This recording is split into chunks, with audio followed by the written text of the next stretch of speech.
Hey guys, Jason here. Got something to show you, share with you, get your opinion on, all the above.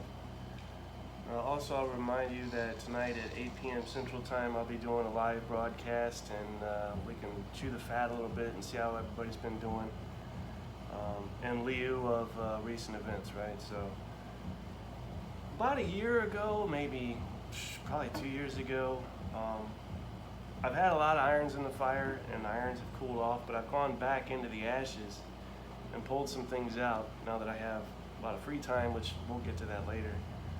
But one of the things I was working on was a Vietnam card game that I liked to call Nam, and that was the card backs when I stopped working on the thing. And what this consists of is a easy, simple, quick play beer and pretzels game. Hadn't done anything Vietnam and thought this would be something different, not the same old World War II stuff. So I made it as far as the cards, designing the cards, and kind of a rough hewing of the rules. And I don't have anything as such laid down in print, but that is easily done. Now, when it comes to the cards, I'll show you what I've got so far. I've got the NVA, and the glare is atrocious right now, I admit. That would be a typical NVA card, an officer with an AK, and your usual information, numerical information stuffs. And got how many of these do I have? I don't know, 2, 3 dozen NVA cards, everything from AK-47 to RPG, RPD, SKS, even a TT-33 for an officer here. And then I have, of course, the Americans, and that would look, at least thus far, like that.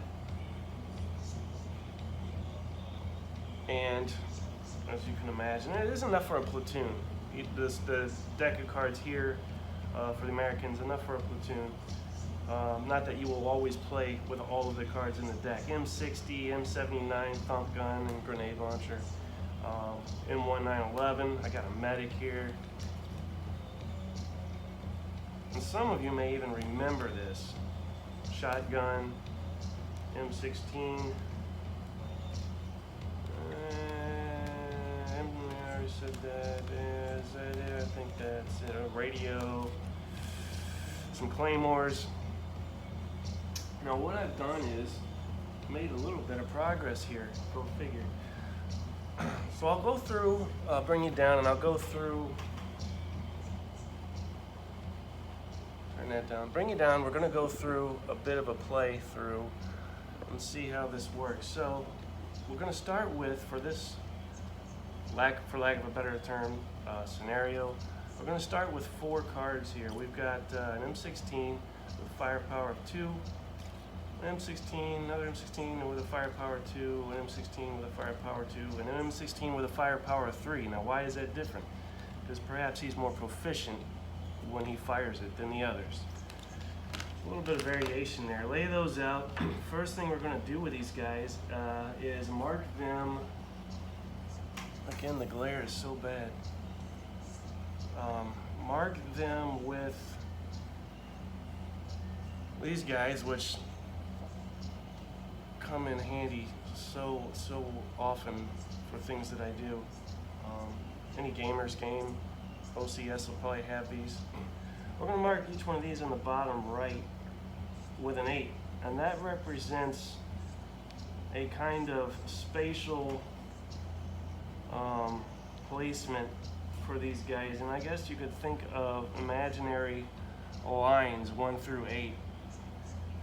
They're on the bottom line, the entry line for the South, if you want to call it that, in order to help you better understand. And then we need to determine their level of cover, and again, we're keeping this simple, and that amounts to either open or jungle. So we roll an 8-sided die. We got a 5. That means that's a 3, and they are in jungle. do the same for the rest of the guys here. Another 5, which means another 3, and all that amounts to is more jungle. A 7, which amounts to a 4. And if you get a 4, you are in the open. That is not good. And then a 1, which amounts to a 1.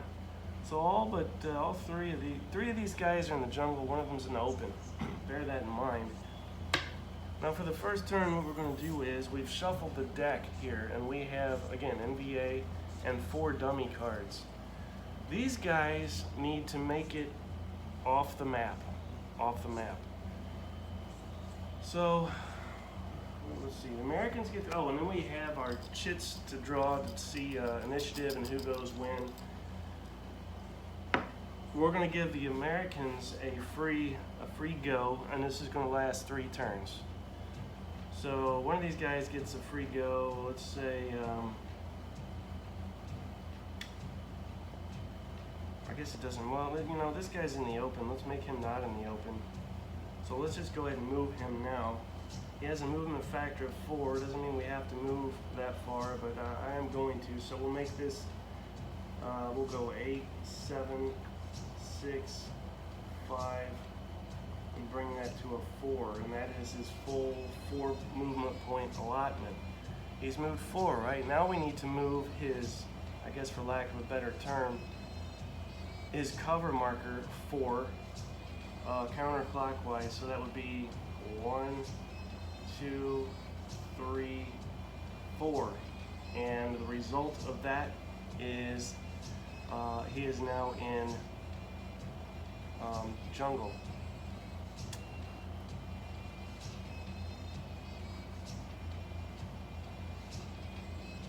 Actually, he was already good. Yeah, so let's move him here.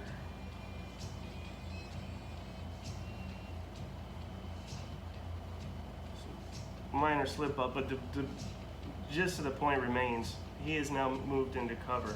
We'll turn his card sideways to represent having been utilized, and now we draw. And it could have gone differently. We could have done that differently. We could have forced a card and determined if we could fire on it, but I wanted to get him in cover.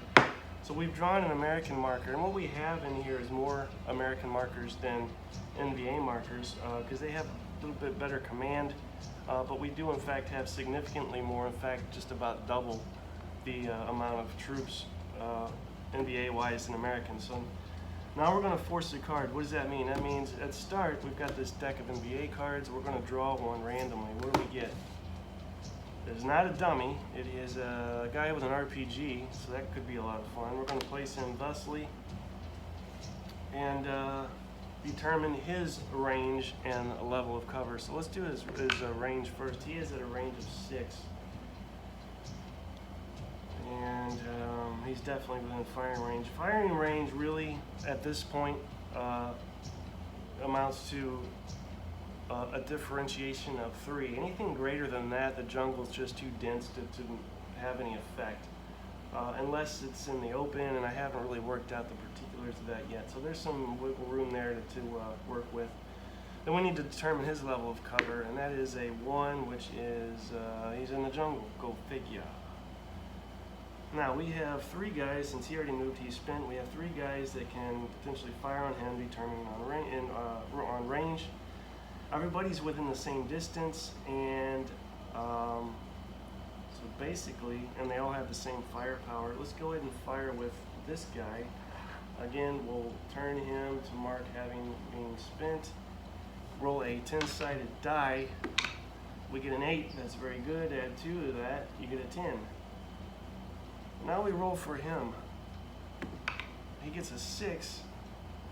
Plus 3 for the jungle, 79. So we have a +1, and that basically means this guy is pinned, suppressed, shaken, whatever you want to call it.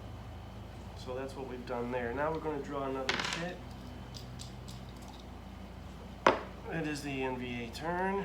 They, again, you can, I guess you'll have to randomly draw a card, and if you did draw a dummy card, you just shuffle it back into the deck. that's what they've got here. We need to determine his range, which is an 8. And the higher the number, again, I guess I didn't say this. What the NBA are really trying to do is cause casualties and move off the map, right? And if you go past 8, you've done that. So he's already at 8, and all he has to do is move one more, and he's off the map. So, I mean, really, he should just do that, right? I don't even know if I should. 4, he's in the open. So, I mean, no brainer, he's going to move. And he's going to move off the map. So that is 1 victory point. What else? Let's draw. Again, that was easy enough, huh? Well, I have to work the kinks out of that. That was a little too easy. NBA again. Draw a random card. And it is an AK-47. Let's determine his range. He's at range 5. So I think what I'm going to have to do is make it where they cannot get are unable to move off the map as soon as they're activated. Again, something that's easily fixed. His is a 1, which means for cover, that means he's in jungle. And he's going to, let's see, 5, 6, 7, 8. Let's see, let's fire at, doesn't really make a difference, I guess, but we're going to fire at this guy here. Wow, he gets a 10 plus 2, that's a 12. What does he get? A 5, 6, 7, 8 for cover, so that's 8, 9, 10, 11, 12. Wow, he is suppressed, but if it would have been 1 greater than it was, he would have been eliminated. So if you're suppressed, you turn the card as if you've been spent. This guy fired, so he is in fact spent. Draw another chit. And again, I apologize for the, usually it's not bright enough. I think in this case it's too bright. American turn, we only have 1 guy left that can activate. Let's fire him at this guy. Oh, that's terrible. He rolled a 2, plus 2 is a 4. I mean, that's going to be nothing. Well, he rolled a 1, so that's even worse. He is in the jungle, so that's 3. 3 plus 1 is 4. It's equal, so that's nothing. Draw another chit. Another chit drawn. And that would be a random event chit, and I haven't worked out random events yet. But again, something easily ironed out. Draw another chit. Bullshit. Alright, this is an American shit. We've all already been spent, so we can set that aside. I think it's probably going to be NBA from here on out. Yep, here's another NBA. Those guys are spent, suppressed. Let's draw. Alright, now we've got an AK-47 again. Let's place him. He is only at range 3, so he's got a long way to go. And his level of cover is 4, so he's in the open. So what he really needs to do is move. You don't want to stay in the open, right? So he's going to do that. He's going to move, and he's going to move the full 3 movement point allotment. That brings it to, let's see, 4, 5, 6.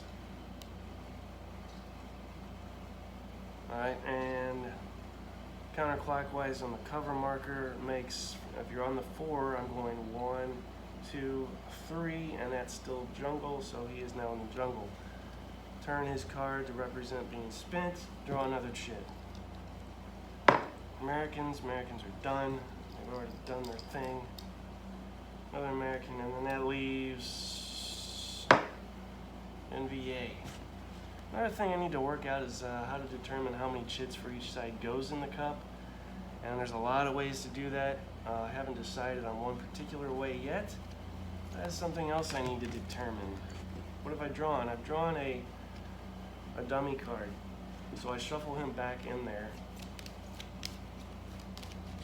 Because if the Americans want to fire, they can draw a card, and if they draw a dummy, that costs an action.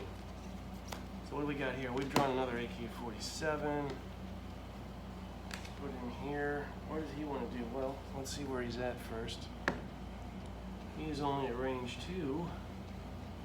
So he also has a long way to go, and he is currently sitting in the open as well. So I don't know what their problem is, but they like sitting in the open apparently. Needs to move, right? So he's going to move allotment 3, so counting 1, 2, 3 brings him to 5.